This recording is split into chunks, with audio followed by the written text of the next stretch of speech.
Die evangelie van Jesus Christus is nie die boodskap van aanklag, skuldgevoel en veroordeling wat jou lewe verwoes nie.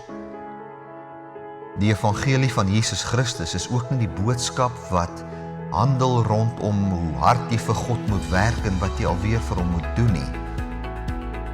Die evangelie van Jesus Christus is die wonderlike boodskap van God se ewige omhels van die mensdom, waarin jy in vryheid kan wandel en ook in vryheid kan leef. Die evangelie van Jesus Christus is die boodskap van God se aanvaarding van die mensdom, waarin die natuur wag met reikhalsende verlange vir mense om te sien, hulle is nie niks nie, maar liefgehê en gekoester deur die Here. Die evangelie is die boodskap van God se genade. En dit is waarom ons deur die genade leef.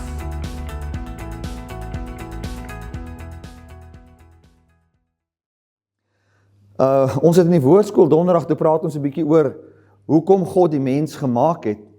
En een van die mooi goed wat uitgekom het is, dat die Here, die God wat van ewigheid af was, tot in alle ewigheid was, as jy mooi daaraan dink, as jy die enigste persoon is, wat ewige lewe het, wat vir ewig kan lewe, jy het nie 'n begin en jy het nie 'n einde nie, is daar nogal min van jou tipe, en dit sal moeilik wees om vriende te maak, want daar's niemand soos jy nie. Dit is net jy.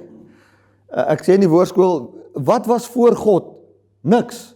Nee, daar was nie eers niks voor God nie. God was van altyd af. En hierdie God wat ewige lewe het, wat 'n kwaliteit van lewe het, wat geen begin het en geen einde het nie, dink dit goed om 'n aarde te maak en vanuit die stof van daardie aarde 'n mens voor te bring, en dan aan daardie mens is sy droom om aan hom die ewige lewe te kan skep, sodat daar nou meer as een wese kan wees wat ewige lewe het.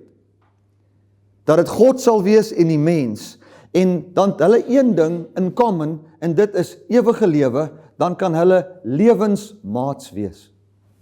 Soos wat jy 'n gymmaat het, of 'n drinkermaat het, julle het sekere goed in common, en omdat julle dieselfde ding in common het, is julle maats. So het God gekom en hy het die mens gemaak, hy het die mens gekies om die ewige lewe te hê. Ek wil gou vir jou ding sê, dit is nou net ter inleiding.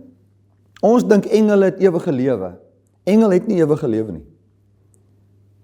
'n Engel het nie die ewige lewe nie. Beteken dit dat 'n engel dan gaan doodgaan? Nee, dit beteken nie dit nie. Dit beteken net dat 'n engel, sou hy iets fout maak, sou hy kon sterwe. Dis hoekom daar engele was wat tot 'n val gekom het, wat ons demone noem vandag. En die Bybel sê baie duidelik in Jesaja, dat hulle uiteinde die dood is. Hulle sal weggewas wees. Hulle sal nie meer daar wees nie. En al wat gaan oorbly, is die wesens wat 'n vermoë besit om nooit te kan sterwe nie. En net God besit dit, en hy kom skenk dit aan die mens. Aan my en aan jou. Dat daar 'n mens sit in die Godheid, en dis hoekom die Bybel sê, dat die engele gemaak is, om dienende geeste te wees aan die mens. Want die mens het God toeberei om iets te kan besit, wat 'n engel nooit sal kan besit. In die alle ewigheid in, sal het moontlik wees vir 'n engel om tot 'n val te kom. Maar die mens wat in Christus verseeld is, wat sy ewige lewe ontvang het, sal dit nooit kan hê nie. Jy sal vir ewig verseël wees in die lewe en liefde en krag van God. En dit is wat God gedink het om vir ons verniet te gee. Sonder die werke van die wet. Dit is nou nogal lekker om 'n victim te wees van dit, nie? As jy hom nou so kan sien. Nou, hierdie krag om dit te kan regkry, noem ons genade. En ek en Erik het gepraat in die week, en ons het gesê, wel, ons gaan sê maar vir die volgende 4 weke oor genade bedien. En toe ek nou my boodskap so voorberei, Erik, ek dink die 4 weke gaan dit nie doen nie. Ons gaan vir hom maar moet deurdruk tot hy klaar is. Want daar is so 'n magdom, inligting en lewe om te kan ervaar vanuit dit wat God vir ons kom gee. Ek sê weer eens, genade, die woordjie genade beteken en is, as jy hom nou saam moet vat, dit wat God kom doen, die krag van God om daardie lewe aan jou te skenk. Nou as jy nou mooi daaroor dink, as jy nou mooi dink oor ewige lewe, die vermoë om geen begin te hê nie. Wie van julle kan deur sy goeie werke dit bereik? Dit is soos dit is onmoontlik. Dit is absoluut onmoontlik. Dit is so goed ek probeer vir Kayings, wat nou my hondjie is daar by die huis, is so goed ek probeer vir Kayings verduidelik hoe dit voel as ek op 'n vliegtuig sit en ek sit daai noise cancellation oorfone in en ek luister Beethoven se 5de simfonie, wat in my hart aangaan. Ek kan dit nie vir daai hond verduidelik nie.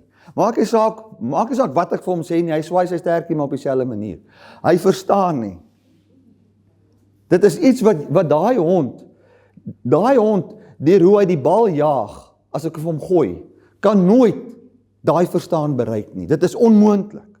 So is dit vir die mens onmoontlik om 'n tipe van lewe te kan bereik wat geen begin het nie en geen einde het nie en nie net ewige bestaan nie, maar ook in die kwaliteit van God se lewe wat vreugde, blydskap en liefde en al daai tipe van goed is.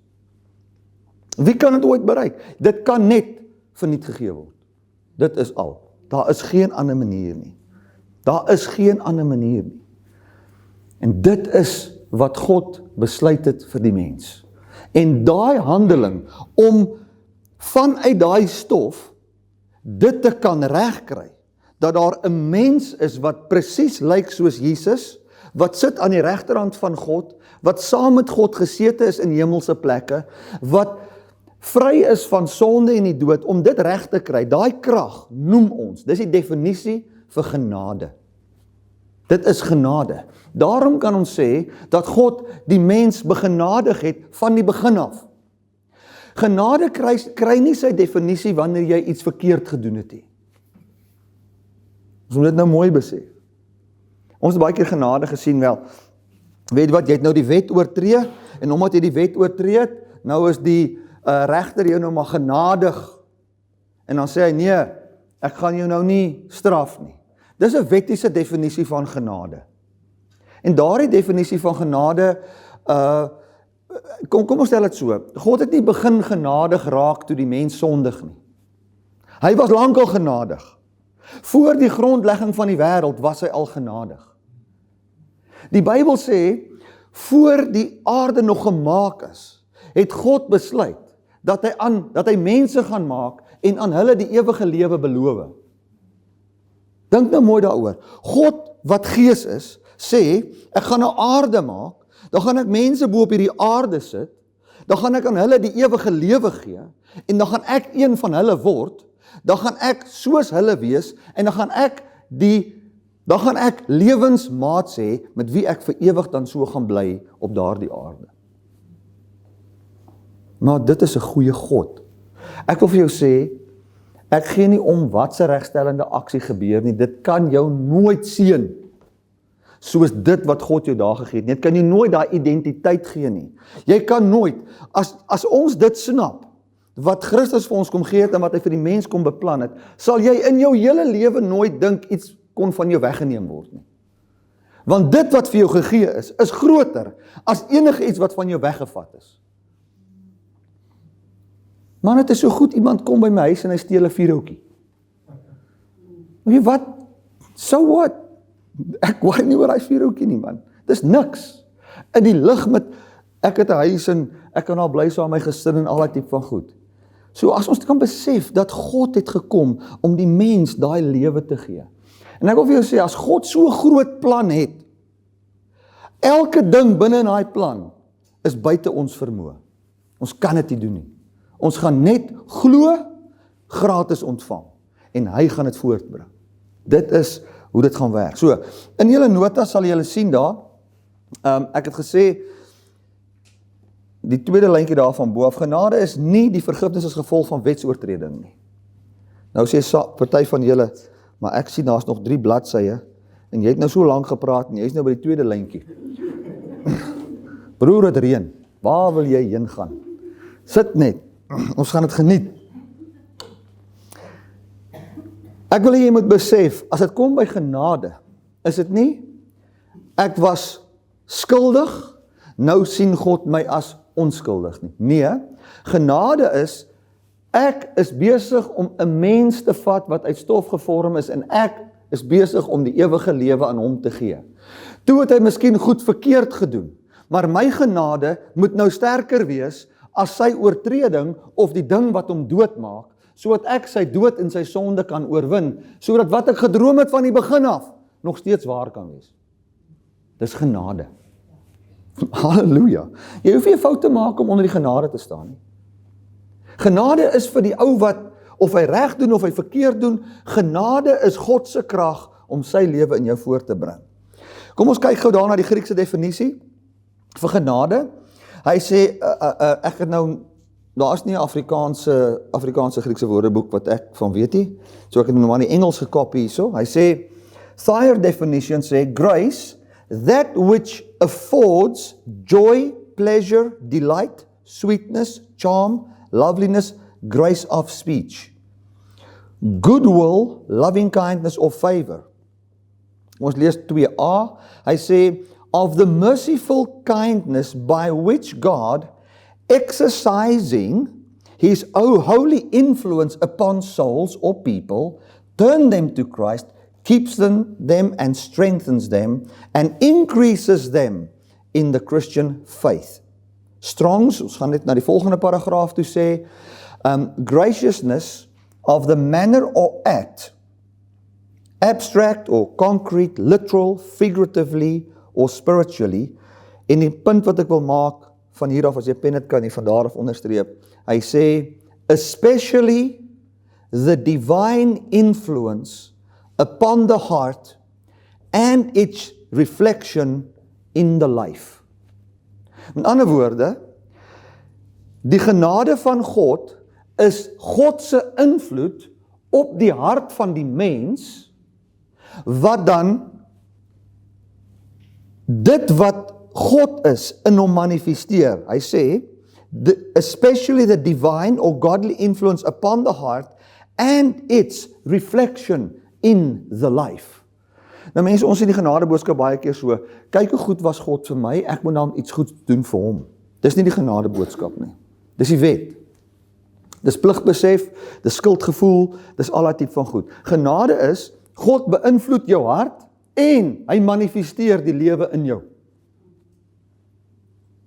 Kom ons lees net weer wat sê hy daar in die Grieks. Especially, veral, die goddelike invloed op die hart en die manifestasie in die lewe and the reflection in the life, including gratitude. In ander woorde, genade sê, God sal deur iets te doen, jou hart so beïnvloed, dat sy lewe in jou manifesteer, en hy sal nog dankbaarheid ook uitstort in jou hart. Man, jy kan nie eers gaan in dankbaarheidslesse nie. Hy sal dit vir jou gee as 'n gawe. Dis wat God kom doen. En weet jy, as ons dit hoor, dan dink ons by onsself, maar wat moet ek doen? As 'n God wat so groot is en so goed is, so belofte aan jou kom maak, wat doen jy? Jy sê maar net, dankie Here, amen, doen dit dan. Dis heeltemal buite my vermoë, ek kan dit nie doen nie, binne my vermoë is dit nie moontlik nie. Ek kan dit nie voortbring binne in myself nie. Ons gaan na die volgende bladsy toe, Lukas 1 vers 26, en ons kyk gou na 'n voorbeeld van genade. Hierdie is Maria Magdalena, die Bybel sê in Lukas 1:26, in die 6de maand is die engel Gabriël deur God gestuur na die stad in Galilea met die naam van Nasaret, na 'n maagd wat verloof was aan 'n man met die naam Josef uit die huis van Dawid, en die naam van die maagd was Maria. En die engel het by haar binnengekom en gesê, wees gegroet, begenadigde, die Here is met jou, geseënd is jy onder die vroue. En toe sy hom sien, was sy baie ontstel oor sy woord, en sy het daaroor nagedink, wat hierdie groet tog kon beteken. En die engel sê vir haar, moenie bevrees wees nie Maria, want jy het genade by God gevind. En kyk, jy sal swanger word en 'n seun baar, en jy moet hom Jesus noem. OK. Imagine ek sê nou vir 'n vrou, luister, Al wat jy moet doen, is, jy moet swanger raak, sonder sperm. Raak besig.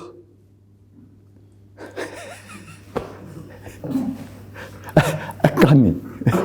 Wat is die moontlikheid vir 'n vrou om te kan swanger raak op haar eie alleen? Ek kan nie. Ek kan nie. Het Maria iets verkeerd gedoen om genade te ontvang? Nee, sy is 'n maagd. Kan jy sien dat genade niks te doen het met wetsoortreding? Sy het niks verkeerd gedoen nie. Dit het nie te doen met jy is skuldig of jy is onskuldig nie. Dit het te doen met God wat iets wil voortbring binne in jou wat jy nie kan voortbring in jou eie krag nie. En een van die goed wat die mens nie kan voortbring in sy eie krag nie is heiligheid. Jy kan nie, dis 'n gawe. Dis vir God om jou te heilig. Kom ek gee jou 'n idee. God kom en hy heilig die Sabbat. Die Bybel sê en God het die Sabbat geheilig. Nou is die vraag, wat het die Sabbat gedoen om geheilig te word?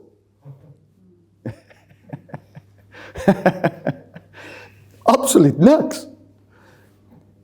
God het die Sabbat eenkant gesit vir 'n sekere doel. So heilig God jou en hy sit jou eenkant as sy vriend.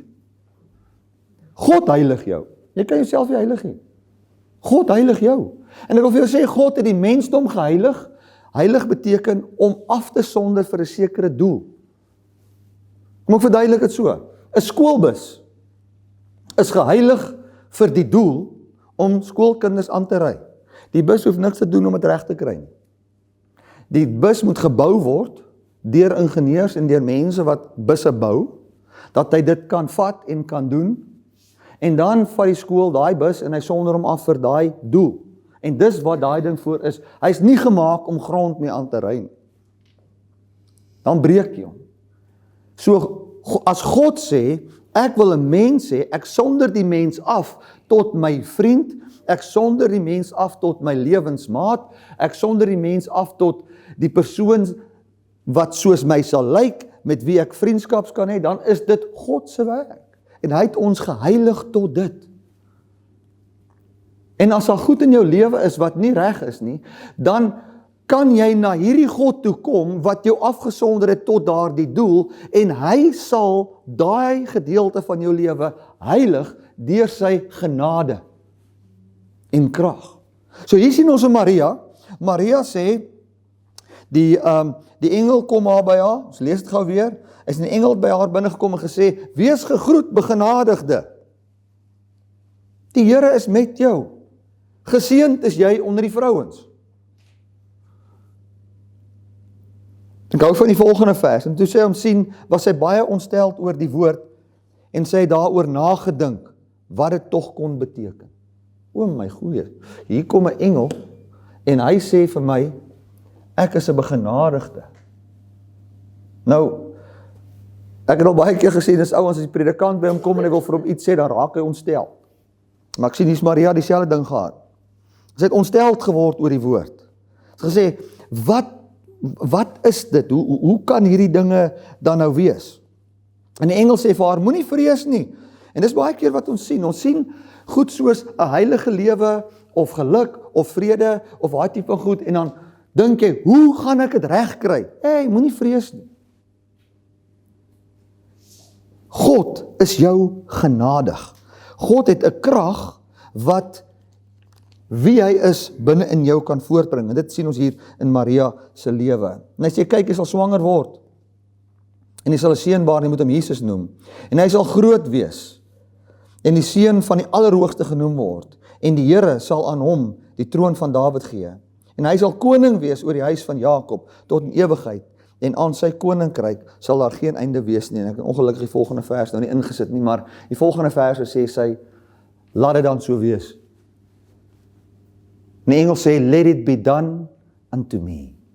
En ek dink dis die grootste woorde wat jy kan sê as 'n Christen. Om te kyk wat God jou beloof het, en dan te sê, doen dit dan aan my. Dis hy. Dit is die genade woord. Dit is die genade boodskap. As ons onsself die vraag afvra, wat is die wet? Dan sien ons dat die wet is eintlik die boodskap waar die mens kyk wat God hom afgesonder het tot, en dan dink, deur hierdie reëls te doen, gaan ek daar kom. Dan sien die mens, ek kan nie deur wetsgehoorsaamheid daar kom nie, dan voel hy nou skuldig. Dan voel hy God gaan hom nou straf met die dood. Dan wil hy sy sonde bely en weer sê hy's jammer en al dat tipe van goed en Here, ek gaan regtig nie weer nie. Dan gaan hy nou weer probeer om weer te probeer. Dan gaan hy sien dit werk nie.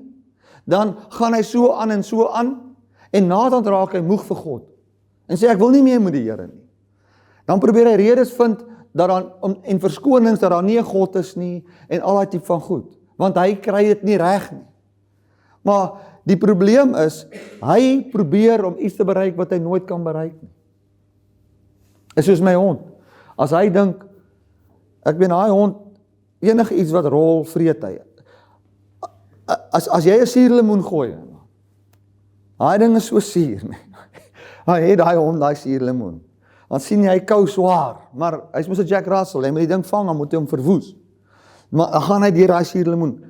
En hy dink, hy doen jou 'n guns. En as jy die volgende suurlemoen gooi, gaan hy weer, en die volgende suurlemoen gaan hy weer.